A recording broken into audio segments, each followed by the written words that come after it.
নমস্কার, অ্যাস্ট্রো রাজু চ্যানেলে আপনাদেরকে স্বাগত। আপনাদের সাথে আমি রাজু।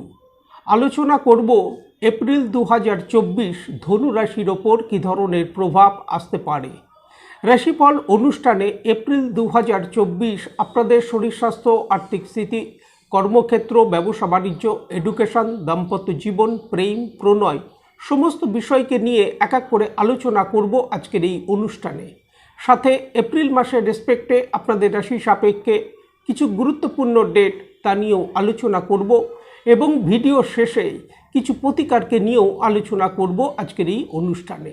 তার আগে বলবো, যারা যারা অনুষ্ঠানটি দেখছেন প্লিজ চ্যানেলটিকে সাবস্ক্রাইব করতে ভুলবেন না, আর যারা যারা সাবস্ক্রাইব করছেন তাদেরকে আমার অসংখ্য ধন্যবাদ।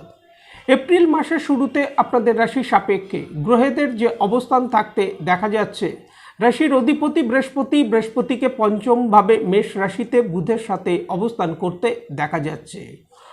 পরাক্রমভাবে অর্থাৎ তৃতীয়ভাবে শনিদেবকে স্বক্ষেত্রস্থ হয়ে মঙ্গলের সাথে কুম্ভ রাশিতে অবস্থান করতে দেখা যাচ্ছে।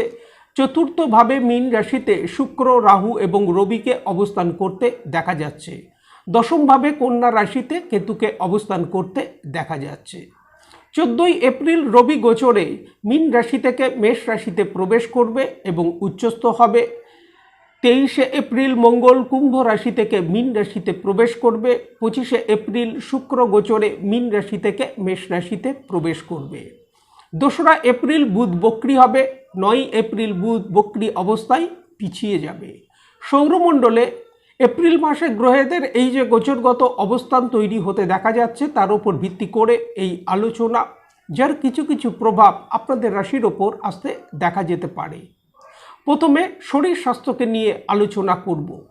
রাশির অধিপতি বৃহস্পতিকে পঞ্চমভাবে ত্রিকোণ স্থানে অবস্থান করতে দেখা যাচ্ছে।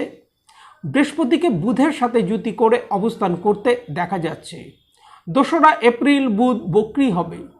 সুতরাং এই সময় মানসিক একটা টেনশন জাতকের মনের মধ্যে কাজ করতে দেখা যেতে পারে। শরীর স্বাস্থ্যের ক্ষেত্রে এই সময় হাই বিপি সংক্রান্ত সমস্যা, পেটের সমস্যা, হাড়ের সমস্যা, হার্ট রিলেটেড কোনো সমস্যা, চক্ষু সংক্রান্ত সমস্যার প্রকোপ কিছু কিছু ক্ষেত্রে আসতে দেখা যেতে পারে। মানসিকভাবে একটা দুশ্চিন্তা এই সময় মনের মধ্যে কাজ করতে দেখা যেতে পারে কিছু কিছু ক্ষেত্রে। আর্থিক স্থিতি, কর্মক্ষেত্র, ব্যবসা বাণিজ্য কী থাকতে চলেছে। প্রথমে কর্মক্ষেত্রকে নিয়ে আলোচনা করব। দশমভাবে কেতুকে অবস্থান করতে দেখা যাচ্ছে। দশমভাবের অধিপতি বুধকে 2রা এপ্রিল বক্রী হতে দেখা যাবে এবং 9ই এপ্রিল বুধ বক্রী অবস্থায় পিছিয়ে যাবে। সুতরাং এই সময় কর্মক্ষেত্রে কিছুটা আপস ডাউন আসতে দেখা যেতে পারে। নিশ্চিত কাজ সম্পন্ন হওয়া ক্ষেত্রে এই সময় আটকে যেতে পারে। সুতরাং এই সময় কর্মক্ষেত্রে ফোকাস বৃদ্ধি করে চলা উচিত, নচেত নিজের কারণে এই সময় কোনো ভুল হতে দেখা যেতে পারে কর্মক্ষেত্রে। 14ই এপ্রিল ভাগ্যভাবের অধিপতি রবি গোচরে পঞ্চমভাবে প্রবেশ করবে, উচ্চস্থ হবে। এই সময় থেকে কর্মক্ষেত্রে ধীরে ধীরে অগ্রগতি, সাফল্য আসতে দেখা যাচ্ছে। ব্যবসা বাণিজ্য কী থাকতে চলেছে। সপ্তম ভাবের অধিপতি বুধকে গোচরে 2রা এপ্রিল বক্রী হতে দেখা যাবে। বুধ বক্রী হবার কারণে এই সময় বুধ যথেষ্ট স্ট্রং হতে দেখা যাবে, যার কারণে এই সময় ব্যবসায়িক ক্ষেত্রে একটা তেজি ভাব পরিলক্ষিত হতে দেখা যেতে পারে। ব্যবসায়িক ক্ষেত্রে আর্থিক দিক থেকে এই সময় লাভপ্রাপ্তি আসতে দেখা যাবার যথেষ্ট সম্ভাবনা। 9ই এপ্রিল বুধ বক্রী অবস্থায় পিছিয়ে যাবে। সুতরাং ব্যবসায়িক ক্ষেত্রে অর্থ এই সময় আসবে, তবে ব্যবসায়িক ক্ষেত্রে কিছুটা আপস ডাউন এই সময় আসতে দেখা যাবার সম্ভাবনা। এবং বুধ বক্রী থাকার কারণে ব্যবসায়িক ক্ষেত্রে কোনো সিদ্ধান্ত নেবার বিষয়ে, কোনো আর্থিক লেনদেন সংক্রান্ত বিষয়ে, কোনো ডিল সাইনের বিষয়ে সাবধানতা অবলম্বন করা উচিত। আর্থিক স্থিতি কি থাকতে চলেছে। একাদশ ভাব অর্থাৎ আই ভাবের অধিপতি শুক্রকে উচ্চস্থ হয়ে 25শে এপ্রিলের আগে পর্যন্ত চতুর্থভাবে অবস্থান করতে দেখা যাচ্ছে। 25শে এপ্রিল থেকে শুক্রকে পঞ্চমভাবে লক্ষ্মীস্থানেই অবস্থান করতে দেখা যাবে। সেই সময় থেকে শুক্রের দৃষ্টি একাদশ ভাব তার স্বরাশি তুলা রাশির ওপর থাকবে। পুরো মাস একাদশ ভাবের ওপর বৃহস্পতি অর্থাৎ রাশির অধিপতির দৃষ্টি থাকতে দেখা যাচ্ছে। এই সময় অর্থ উপার্জনের ক্ষেত্রে সুযোগ আসতে দেখা যাবার যথেষ্ট সম্ভাবনা। ইনকামের ফ্লো এই সময় যথেষ্ট বৃদ্ধি পেতে দেখা যাবার সম্ভাবনা। আর্থিক সচ্ছলতা এই সময় বৃদ্ধি পেতে দেখা যাচ্ছে। তবে খরচের পরিমাণ এই সময় বৃদ্ধি পেতে দেখা যাচ্ছে। এই বিষয়ে নিয়ন্ত্রণ করে চলা উচিত, কারণ দ্বিতীয় ভাব অর্থাৎ ধনভাবের অধিপতি শনিদেব তাকে স্বক্ষেত্রস্থ হয়ে তৃতীয় ভাবে কুম্ভ রাশিতেই অবস্থান করতে দেখা যাচ্ছে। দ্বাদশ ভাব অর্থাৎ ব্যয় ভাবের অধিপতি মঙ্গলের সাথে যুতি করে, যার কারণে খরচের পরিমাণ এই সময় কিছুটা বৃদ্ধি পেতে দেখা যেতে পারে। এডুকেশন কি থাকতে চলেছে? পঞ্চম ভাব থেকে আমরা সাধারণভাবে বিদ্যার বিচার করে থাকি। পঞ্চম ভাবে রাশির অধিপতি বৃহস্পতিকে অবস্থান করতে দেখা যাচ্ছে, যা শুভ ফলই প্রদান করে থাকে। পঞ্চম ভাবের অধিপতি মঙ্গলকে তৃতীয় ভাবে অর্থাৎ পরাক্রম ভাবে অবস্থান করতে দেখা যাচ্ছে, যা যথেষ্ট অনুকূল প্রভাব আসতেই দেখা যাবার সম্ভাবনা।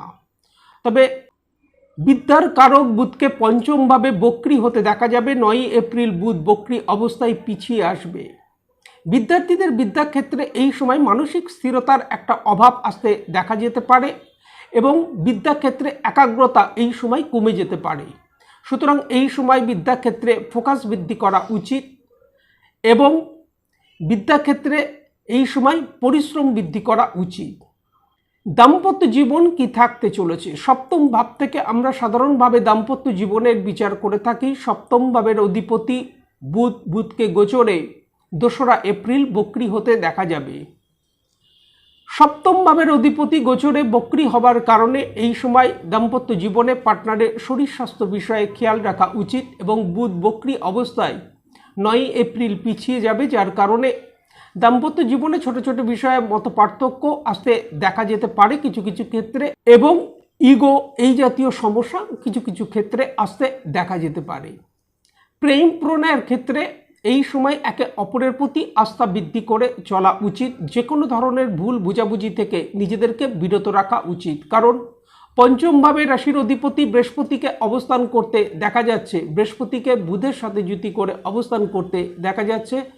বুধ কমিউনিকেশনের কারক। 2রা এপ্রিল বুধ বক্রী হবে, 9 এপ্রিল বুধ পিছিয়ে যাবে। এই সময় মিসকমিউনিকেশন আসতে দেখা যেতে পারে। পঞ্চম ভাবের অধিপতি মঙ্গলকে গোচরে পরাক্রমভাবে অবস্থান করতে দেখা যাচ্ছে শনিদেবের সাথে যুতি করে, যার কারণে এই সময় ইগো, ছোট ছোট বিষয়ে আর্গুমেন্ট, বিনা কারণে মত পার্থক্য এইগুলো আসতে দেখা যেতে পারে, যার কারণে এই সময় একে অপরের প্রতি আস্থা বৃদ্ধি করে চলা উচিত। এপ্রিল মাসের রেসপেক্টে যে কোনো কাজকর্মের ক্ষেত্রে গুরুত্বপূর্ণ সিদ্ধান্ত নেবার ব্যাপারে এপ্রিল মাসের 7 তারিখ, 8 তারিখ, 16 তারিখ, 17 তারিখ, 26 তারিখ ও 27 তারিখ সতর্কতা অবলম্বন করা উচিত।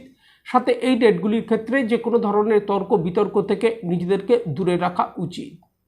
এই সময় প্রত্যহ যদি ভগবান বিষ্ণুর আরাধনা করা যায় তা থেকে যথেষ্ট লাভ প্রাপ্তির সম্ভাবনা। সাথে সাথে নিত্য যদি শিব চালিসা পাঠ করা যায় তা থেকে যথেষ্ট লাভ প্রাপ্তির সম্ভাবনা। আজ এই পর্যন্ত। নমস্কার।